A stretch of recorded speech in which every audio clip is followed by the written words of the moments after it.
Are we being watched by aliens from outer space? Are these the craft they're using to visit us? Did this Scottish forester really have a close encounter in this lonely glade? And what does this classic UFO film show? A flying saucer or something more down to earth? Mysteries from the files of Arthur C. Clarke, author of 2001 and inventor of the communications satellite. Now in retreat in Sri Lanka after a lifetime of science, space and writing, he ponders the riddles of this and other worlds. I think I can claim to be a reluctant expert on UFOs. I've been interested in them for almost 50 years, long before the phrase flying saucers was invented. UFOs are very common. If you've never seen one, you're either unobservant or you live in a cloudy area. I've seen half a dozen good ones, and now I have some very definite opinions on the subject.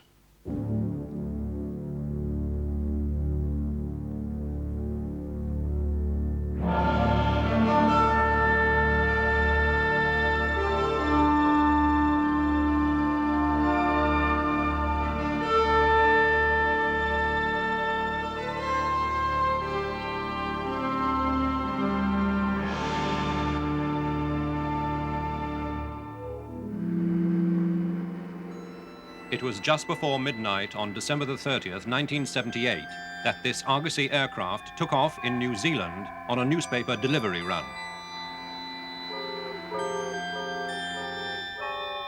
It followed the route taken 10 days earlier by a plane which had reported weird flying objects off the Kaikoura coast, objects confirmed by radar controllers in Wellington. Now a TV crew was on board with Australian reporter Quentin Fogarty. We're now approaching the Clarence River, where the highest concentration of UFOs was sighted on the morning of December the 21st. We're at an altitude of 14,000 feet, and we're on exactly the same route taken by Captain Powell when he encountered those mysterious objects. It's a beautiful, clear night outside, and naturally, we'll be looking out for anything unusual. Hardly had Fogarty spoken when things began to happen. We've just heard from Wellington radar that we've got an object about a mile behind us and it's following us. Let's hope they're friendly. It's really getting a bit frightening up here. There's a whole formation of unidentified flying objects behind us. But there were closer encounters to come. On the return journey from Christchurch, Fogarty spotted another object. It's extremely bright, much brighter than any of the other stars in the sky. Now it's just dimmed, it's gone. It's back again. It appears to be going behind cloud. I can't quite make out whether it in fact is going behind cloud or whether in fact the light is just dimming. No, it's such a bright light, it's lighting up the clouds around it. This is by far the best of the unidentified flying objects we've seen so far. According to our cameraman, David Crockett, who's been filming it for the past few moments, it appears to have a brightly lit bottom and a transparent sort of sphere on top. So it appears to be, well, like a flying saucer. We've got another one right in front of us, very bright, giving off an orange flashing light. It looks like an aircraft beacon. It seems to be rolling and turning. Oh, I don't know. I really don't know what's going on. After the plane landed at Blenheim, the investigation began. Skeptics suggested they'd seen the planet Venus, but most of the film was taken more than half an hour before Venus could have been visible. An American Navy physicist, Dr. Bruce Maccabee, analyzed the film and rejected theories that it showed meteors or ships or birds. Several of the objects had shown up on radar screens. One of them had left this extraordinary trail on a single frame of film. And although the start of this sequence is out of focus, some frames seem to show what the TV crew and pilots said they'd seen. a luminous base with a transparent top. Dr. Maccabee's conclusion, no known explanation could account for all the facts.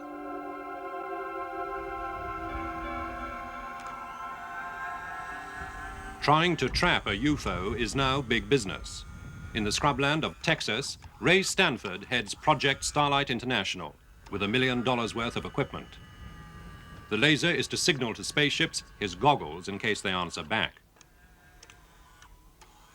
The aim is to use the highest technology to establish beyond doubt that craft from other times or worlds are visiting the Earth. Centerpiece of Project Starlight's armory is a computer to monitor UFO activities in the area. When if this line doesn't begin to show up, I'll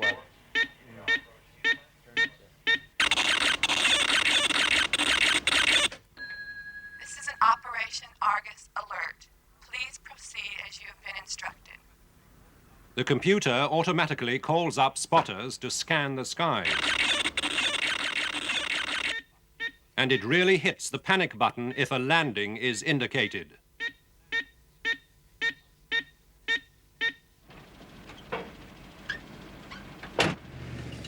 With techniques like these, Stanford hopes to add to the evidence he's already amassed.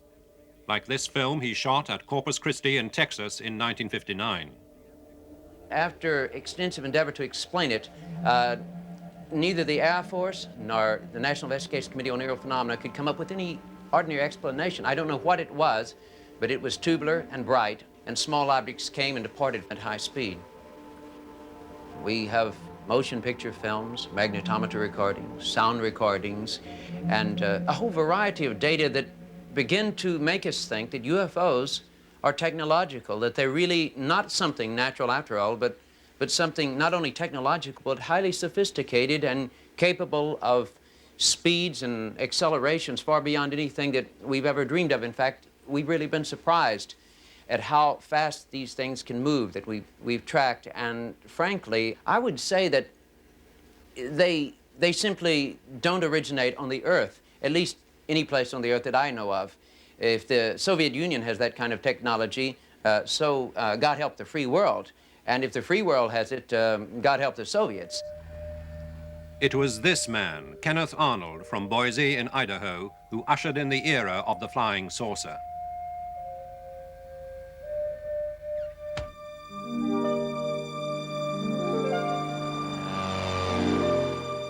On June the 24th, 1947, he took off from this airfield at Chehalis in Washington State and headed for the high Cascade Mountains. A member of the Idaho Search and Rescue Organization, his intention was to look for a crashed military aircraft. But as he scoured the slopes of Mount Rainier, something happened to change his life and trigger off a worldwide obsession that endures to this day. At this point is when I would say approximately is where I had this terrific flash hit the air. My aircraft lit up the inside of my aircraft, and I assumed, of course, at the time in a split second that it was probably a P-51 fighter that had dove over my nose, and that it was the sun's reflecting upon his bright wing surfaces that caused it. However, before I gathered my wits together, I looked way off here to the north, and then when I saw where the flash came from, it was an echelon formation of very peculiar-looking aircraft, and they were rapidly approaching Mount Rainier. And it was at about this point when I got here, I could see their tail surfaces, or the rear end of them, and the second craft from the rear had a more or less crescent-shaped look, and it had a hole in the center of it. And of course, I kept mulling in my mind, that's the damnedest looking airplane I ever saw. Arnold timed the craft as they sped between two mountain peaks almost 50 miles apart. I looked at my sweep second hand on my 24-hour clock, and they had covered this distance of approximately 50 miles in 1 minute and 42 seconds. It is placing their speed at approximately 1,700 miles an hour, 1,781 it came out at that distance, which was, of course, unheard of in 1947. He abandoned his search and landed. Later, he was besieged by reporters, and one of them asked him how the objects flew. I says, well, I tell you, they flew like erratically like a saucer would if you skipped it across the water. And of course, then all of a sudden, the term flying disc and this type of thing, or crescent-shaped or whatnot, was completely dropped, and everybody started seeing flying saucers. And they've been seeing them ever since. And photographing them too. Anywhere from Australia, where a sheep farmer took this strange shot, to America and this 1950 classic from McMinnville in Oregon. Some pictures show such detail that skeptics simply scoff. Others are more enigmatic. This is from Madre de Dios in Peru. This was taken by teenager Stephen Pratt at Conisborough in Yorkshire. Pictures can be faked and eyewitnesses can be mistaken. The object reported here to be bluish at first, then red and luminous, was almost certainly Venus. The witness, Jimmy Carter, later President of the United States. Sometimes hundreds of people can be fooled. Many thought this apparition over the Rocky Mountains was a spaceship.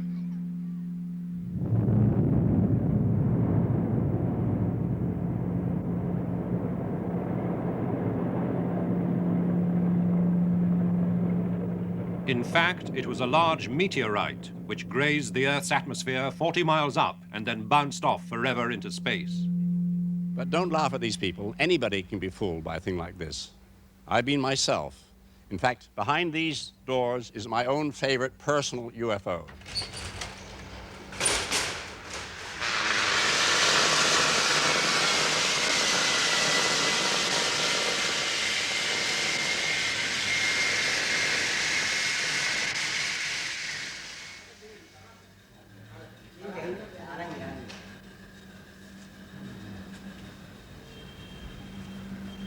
Hemin.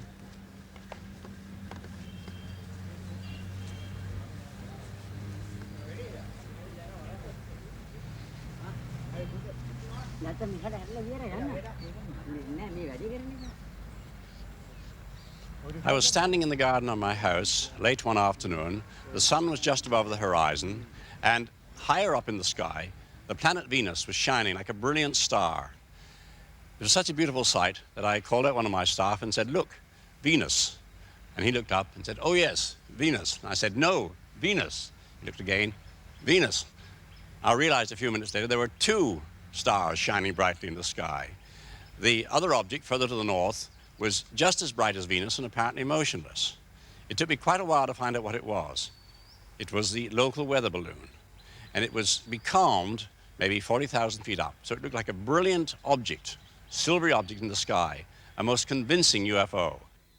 Can mistaken identities also explain the handful of cine films which appear to show UFOs, like this one shot by surveyor Peter Day near Aylesbury in southern England? Or this hazy footage taken at a baseball stadium in Great Falls, Montana, which some think shows Air Force jets preparing to land.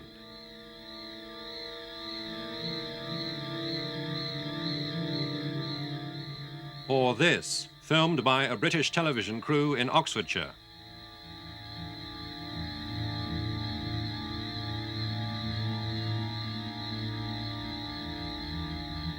Could it be, as some suggest, simply an American Air Force plane jettisoning fuel high above the Earth? One of the most celebrated of all UFO films is this, shot at Catalina Island in California by professional cameraman Lee Hansen. It was one of these clear days, and that's why I was up, because you could see to infinity, and it was an ideal day for aerial photography. And it appeared silver with a shadow underneath, as though it was metallic, and it was moving at a rate of speed, I would say 150 miles an hour plus or minus, and appeared to be maybe 20 meters across. We decided to analyze the Catalina film. At the Jet Propulsion Laboratories in Pasadena, California, every frame is scanned and turned into numbers by Dr. Robert Nathan, top expert in the computer enhancement of photographs. His object is to get the clearest possible picture by averaging the best frames of the film.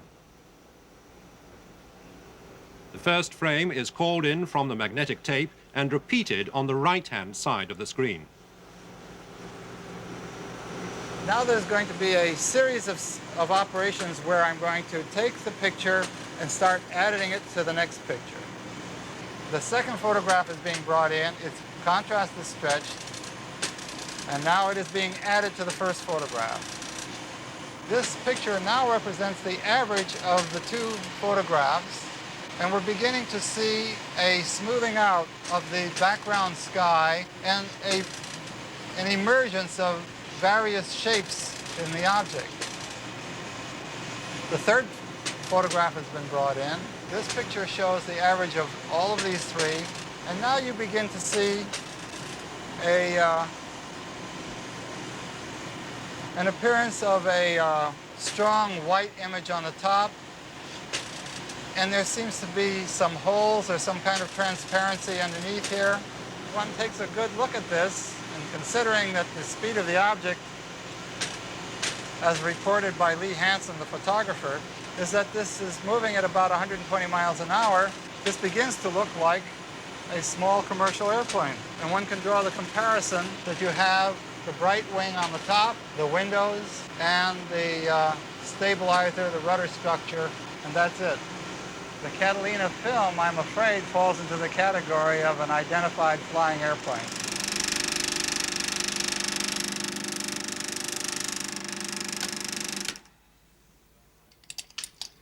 Well, I've looked at this film quite a few times, and I'm convinced that it was a small private plane. There's no need to look any further for an explanation. And that, of course, is the trouble with long-range sightings. We can never be absolutely sure what they were. But even if it was a visitor from outer space, we couldn't prove it. For this reason, I'm no longer interested in UFO sightings. But what does intrigue me, what is very mysterious, are the so-called close encounters.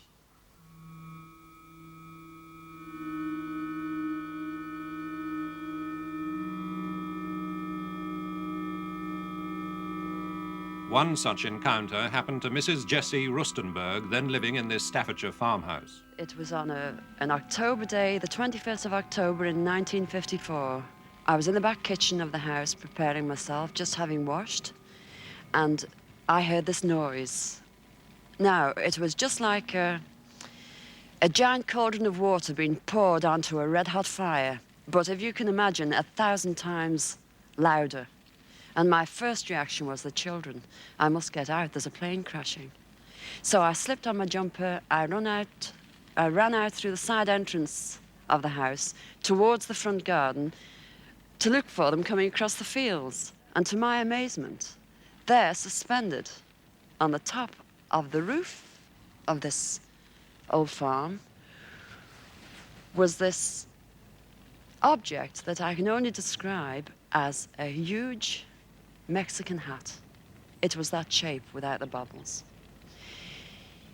It must have been 15 to 20 yards from where I stood. It covered the roof, so in circumference it must have been about 60 feet. It was enormous. The people in the spacecraft were just looking out. I could see them from the waist to the top of their heads. They were very beautiful people. They had long golden hair, like the old kings used to wear, turned under. They had a very vivid blue, like ski top affair on. And they just looked at us. Their eyes, the expression in their eyes were full of compassion. And then, all of a sudden, I felt the tension leaving me, and I felt movement, and I turned round to touch my children, and when I looked again, it was gone. Now, we stood there, and I said to the boys, "Did you see what I seen?" "Yes, Mummy, yes." I said, "Well, where is it? It's gone." And we looked, and my second son said, "There it is, Mum." And we watched it in the sky, just like a cotton reel, circle round the farm 3 times, and then it just shot straight up and away.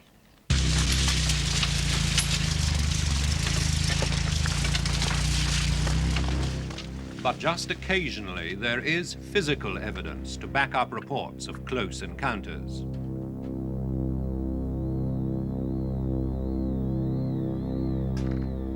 On the morning of November the 9th, 1979, forestry worker Bob Taylor walked down this woodland track outside Livingston New Town near Edinburgh. He rounded a corner and was astonished to be confronted by an unearthly object. It was a huge thing with a big round dome, a very dark grey colour, and it had a big flange going all the way around. I could see arms sticking out of this flange with what I took to be blades on the top. Later, he described what he'd seen to a local newspaper artist who drew this sketch. As I stood here, there was two balls came out, two balls. I'd think they'd be about 3 feet in diameter with about 6 spikes. And they were rolling on these spikes. And they came right up beside me. And I remember feeling a tug at that time. A very powerful smell, a choking sort of smell. And that was it. He crawled up this path and staggered home, to be met on the doorstep by his bewildered wife.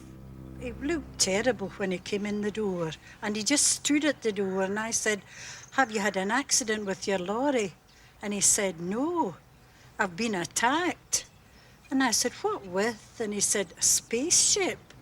And I said, "Oh, goodness me, there's no such a thing as a spaceship. I'm going to phone the doctor. You must have fell and hurt your head." He looked quite shocked, and he was drained. He was right white, and his face was dirty, and he had a red scar here. And his clothes were all dirty, and his trousers. And then he told me his trousers had been torn. Police station, Bathgate. The police were called, and they discovered inexplicable track marks at the scene of the incident. On examining the area, I found 2 track marks in approximately 40 holes in the ground. And these are the track marks here, and these are the 40 holes. Since then, I've photographed the holes. This is a photograph of the hole here. This is the holes that measured approximately 3.5 inches. And this other photograph here, you can actually see the tread marks which correspond to the marks here. These markings and tracks were actually inside this area here that's fenced off, and there was definitely no other tracks leading to or from this area. These are the trousers worn by Mr. Taylor. As you can see, they're of fairly heavy material. We have a tear on the left, just below the pocket, and one on the right trouser leg, again just below the pocket. These marks are consistent with the material having been pulled up while the trousers were being worn. Well, I'm pretty certain that day that I saw a spaceship sitting here. We must accept the story of Mr. Taylor. He is a very highly respected member of the community, a man of high integrity, and not one likely to invent such a story. Personally, I'm convinced that there must be many, many higher civilizations in this enormous and incredibly ancient universe of ours. And since we are preparing to go out into space ourselves, other older races may have been doing this for millions of years. So it's quite reasonable to think that they may have come here in the remote past, perhaps many times, as indeed suggested in 2001. So we should look for evidence of such visits, physical evidence in the form, for example, of fossilized transistor radios or their equivalent. But the question is, are they still coming now? Well, at this moment, we have radar networks, American, Russian, and doubtless others, plotting, tracking everything in space. Anything as big as a pencil in orbit around the Earth can be tracked by these radars. Is it conceivable that we've been having visitors over the last decades trying to sneak up on us, landing in obscure places, being seen by a few people, and not by these enormous tracking networks?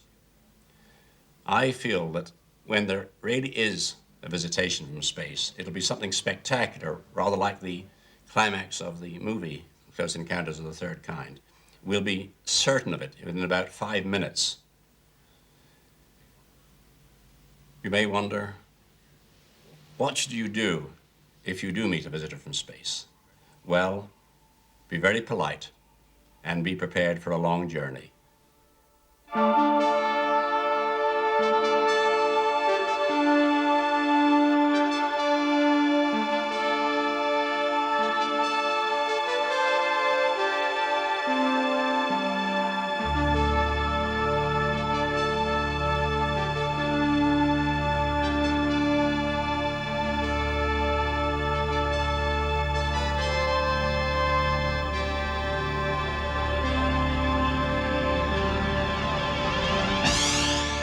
Next week, dragons, dinosaurs, and giant snakes.